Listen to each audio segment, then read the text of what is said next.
Hi this is Shaurya. Welcome to our channel. ఈ రోజు మనతో పాటు డాక్టర్ సుమా సంధ్యాల ఉన్నారు. Cosmetic and plastic surgeon Apollo hospital నుంచి. సో వారితో మనకున్న అనేక డౌట్స్ క్లియర్ చేసుకుందాము. ముఖ్యంగా చాలా మందికి లైపోసక్షన్ గురించి తెలియాల్సిన అవసరం ఉంది. చాలా మంది దాన్ని చేయించుకుంటూ ఉన్నారు. దానిలో ఉన్న సైడ్ ఎఫెక్ట్స్ ఏంటి, అసలు ఎందుకు చేయించుకుంటారో, ప్రాసెస్ ఎలా ఉంటుంది అనేది. నమస్తే మ్యామ్. నమస్తే అండి. లైపోసెక్షన్ సో చాలా మంది ఇప్పుడు అంటే ఒబేసిటీస్ కి సంబంధించి ఎక్కువగా చేయించుకుంటూ ఉన్నారు. సో మీరు దాని గురించి ఎక్స్ప్లెయిన్ చేయండి, అసలు what is liposuction. So normal గా ఏంటంటే పేషెంట్స్ చాలా ఓవర్ వెయిట్ ఉన్న వాళ్ళు, నేను బరువు తగ్గిపోవాలి అలా అని చెప్పి నార్మల్ గా లైపోసక్షన్ చేయించుకోవడానికి వస్తారు. కానీ లైపోసక్షన్ అనేది వెయిట్ లాస్ ప్రొసీజర్ అసలు కాదు. ఓకే. దాన్ని లైపోస్కల్ప్చర్ అంటారు. అంటే బాడీ కాంటూరింగ్ ప్రొసీజర్ అన్నమాట. కొన్ని సార్లు ఎంత డైట్ చేసినా, ఎంత ఎక్సర్సైజ్ చేసినా, ఎంత వెయిట్ లాస్ అయినా కూడా కొన్ని రెసిస్టెంట్ పాకెట్స్ ఆఫ్ ఫ్యాట్స్ ఉంటాయి. అంటే ఒకవేళ కొంతమందికి యూజువలీ లవ్ హ్యాండిల్స్ అని, అంటే టమ్మీలో లేటరల్ పార్ట్స్ లో, తర్వాత థైస్ లో కొన్ని పార్ట్స్, కొన్నిసార్లు కొంతమందికి ఆర్మ్స్, ఎంత ఎక్సర్సైజ్ డైట్ చేసినా ఆ ఫ్యాట్ మాత్రం పోదు. సో అలాంటప్పుడు వాళ్ళకి లైపోసక్షన్ అనేది బెస్ట్. సో లైపోసక్షన్ లో మనం ఏం చేస్తామంటే ఈచ్ పార్ట్ ని కాంటూర్ చేస్తాం. It is more of a sculpture అనమాట. లైపోస్కల్ప్చర్ అంటాం. So it's not a weight loss procedure. So అంటే జనరల్ గా ఒబేసిటీస్ అనుకున్నాం కదా, అంటే మీరు ఏదైతే ఎక్స్ట్రా యాక్సెస్ పార్ట్ ఉంటుంది అన్నది, సో అది వెయిట్ ని బట్టి డిపెండ్ చేసి చేస్తారా, లేకపోతే ఇంత వెయిట్ ఉంటే చెయ్యొచ్చు అని అలా అంటే బిఎంఐ క్యాలిక్యులేట్ చేస్తామండి. మరీ ఓవర్ వెయిట్ ఉండి అబవ్ 40 బిఎంఐ ఉన్నప్పుడు యూజువల్ గా లైపోసక్షన్ అనేది అడ్వైస్ చేయము. సో అప్పుడు ఏం చేస్తామంటే వెయిట్ లాస్ అయ్యి కొంచెం తగ్గిన తర్వాత అప్పుడు ప్రొసీజర్స్ చెప్తాం.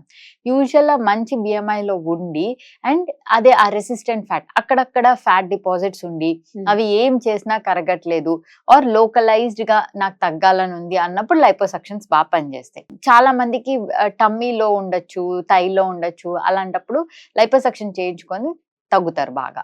సో లైపోసక్షన్ లో కూడా మనకి చాలా పరికరాలు ఉంటాయి. ఈ మధ్య కాలంలో మనం చేస్తున్నవి వెరీ అడ్వాన్స్డ్ ప్రొసీజర్స్ లో మల్టిపుల్ సైట్స్ లో సైడ్ ఎఫెక్ట్స్ లేకుండా చేయొచ్చు.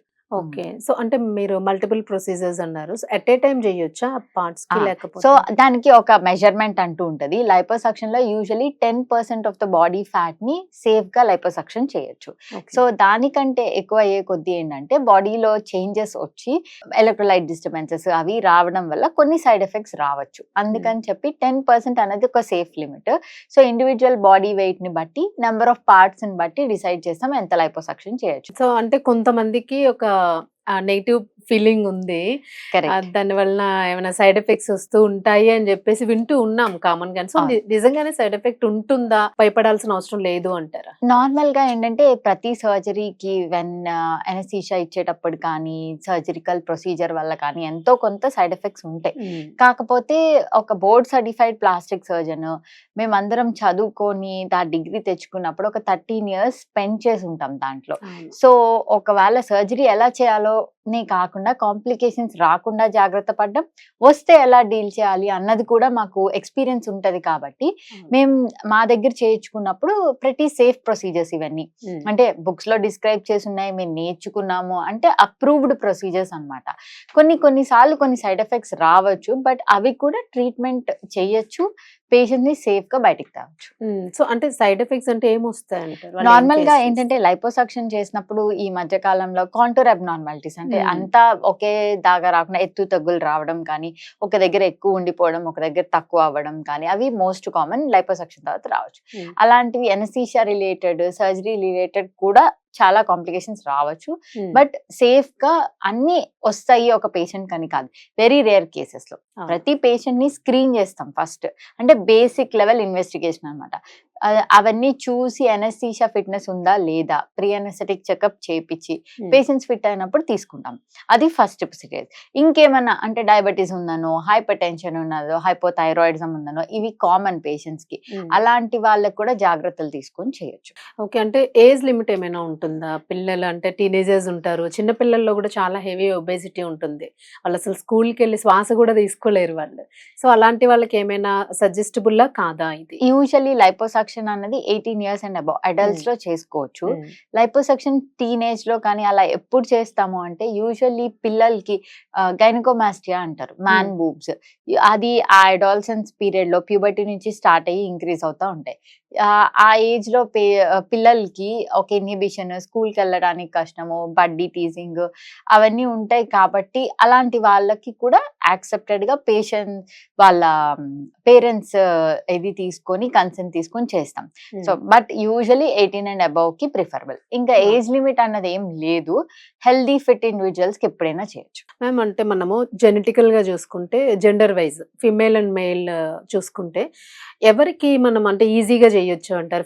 అంటే ఎక్కువ సైడ్ ఎఫెక్ట్ వచ్చేది మేల్ లో వస్తుందా, జెంట్ లో వస్తుంది, ఇట్లా ఏమైనా అలా వేరియేషన్స్ అని ఉంటాయా? వేరియేషన్స్ ఏం లేవు. యూజువల్లీ ఫీమేల్స్ లో ప్రొసీజర్స్ ఎక్కువ చేస్తాము. ఎందుకు అంటే వాళ్ళకి ప్రెగ్నెన్సీ, లాక్టేషన్ అని, పోస్ట్ ఇలా ఇవన్నీ చేంజెస్ ఉంటాయి కాబట్టి వాళ్ళకి ఈ లైపోసక్షన్ అనేది ఎక్కువ కోరుకుంటారు.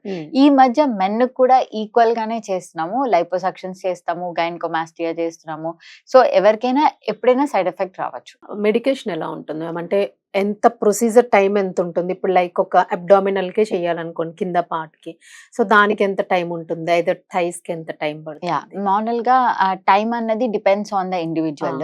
ఎంత ఫ్యాట్ మనం లైపోసక్షన్ చేయాలి, వాళ్ళు ఎంత ఫ్యాట్ డిపాజిషన్ ఉంది ఇండివిజువల్ గా డిసైడ్ చేస్తాం. మనకి ఉన్న కొత్త కొత్త పరికరాలు మామూలుగా లైపోసక్షన్ అనేది మాన్యువల్ గాను చేయొచ్చు, పవర్ అసిస్టెడ్ అంటాము, దానిలో కూడా చేయొచ్చు. ఇంకా కొత్త డివైసెస్ ఇప్పుడు వేజర్ లైపోసక్షన్ అని అలా కూడా చేస్తాం. ఇవన్నీ ఏంటంటే సేఫ్ గా చేయాలి పేషెంట్స్ కి అని. ఫర్ సపోజ్ వేజర్ లైపోసక్షన్ చేసాం అనుకోండి, మల్టిపుల్ ఏరియాస్ చేస్తున్నప్పుడు ఈ బ్లడ్ వెజల్స్ కి, నర్వ్స్ కి ఇంజురీస్ తక్కువ ఉంటాయి, మల్టిపుల్ ఏరియాస్ చేయొచ్చు, బ్లీడింగ్ తక్కువ ఉంటది, దాని తర్వాత స్కిన్ రిట్రాక్షన్ కూడా బాగుంటది వేజర్ లైపోసక్షన్ లో. సో అలాంటివన్నీ వాడి పేషెంట్స్ కి మంచి రిజల్ట్స్ వస్తాయి, తక్కువ సైడ్ ఎఫెక్ట్స్ లో చేయొచ్చు. Okay okay. మెడికేషన్ ఎలా ఉంటుంది? నార్మల్ గా లైపోసక్షన్ అన్నది డే కేర్ ప్రొసీజర్ గాను చేస్తాము. మల్టిపుల్ సైట్స్ ఏమన్నా ఉంటే 1 డే అడ్మిషన్ కి కింద చేస్తాము.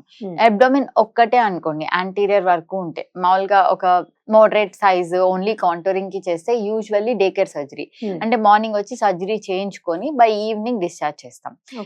తర్వాత కంప్రెషన్ గార్మెంట్స్ వాడమని అలా చెప్తాము.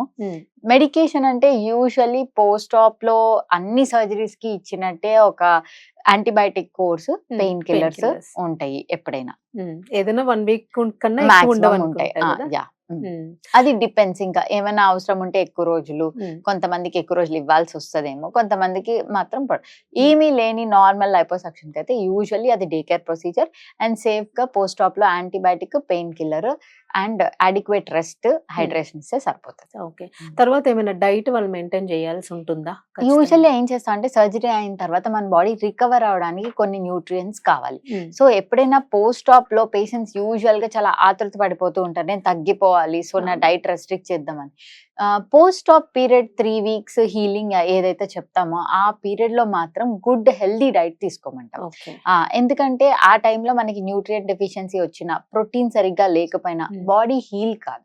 సో ఇనీషియల్ గా హీల్ అయ్యేటప్పుడు కార్బోహైడ్రేట్స్ కొంచెమైనా, ప్రోటీన్ బాగా తీసుకోవాలి, ఇంకా న్యూట్రియంట్స్ అన్ని ఉండే బ్యాలెన్స్డ్ డైట్, హెల్దీ డైట్ తీసుకుంటే సరిపోతుంది. సో అంటే మీరు ఇస్తారా డైట్ చార్ట్?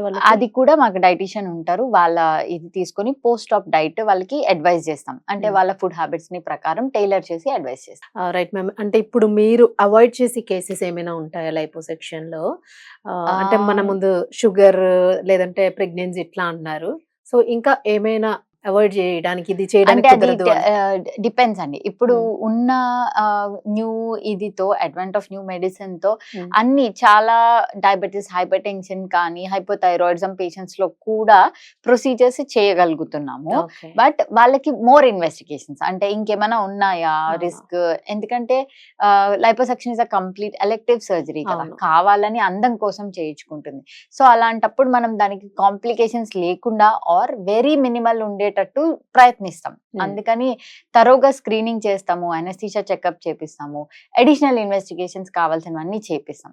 వాళ్ళన్నీ బాగున్నప్పుడు వాళ్ళు చేసుకోవచ్చు. డయాబెటీస్ కంట్రోల్లో పెట్టుకొని హైపర్ టెన్షన్ కూడా టాబ్లెట్ తీసుకుంటూ చేయించుకోవచ్చు సర్జరీస్. ఓకే. ఎవరైనా ఎలిజిబుల్ చేసుకోవచ్చు, కానీ అది ఇండివిజువల్ గా టైలర్ చేస్తాం అన్నమాట. అవును.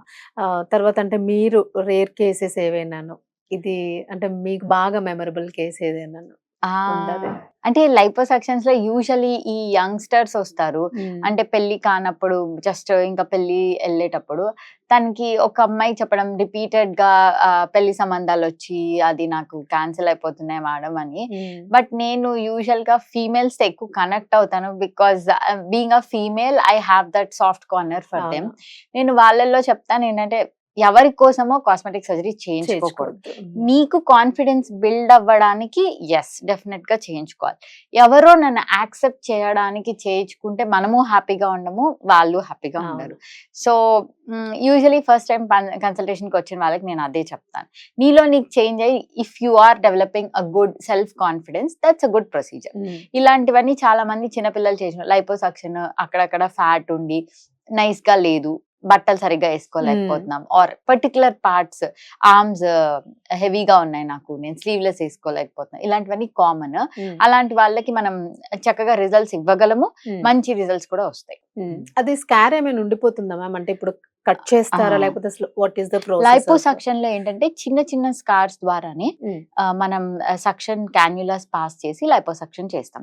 సో స్కార్స్ యూజువల్లీ మన బాడీలో ఉన్నప్పుడు once a scar is a lifetime scar. చిన్న దెబ్బ అయినా కూడా ఎవరికి తగిలినా అంతే.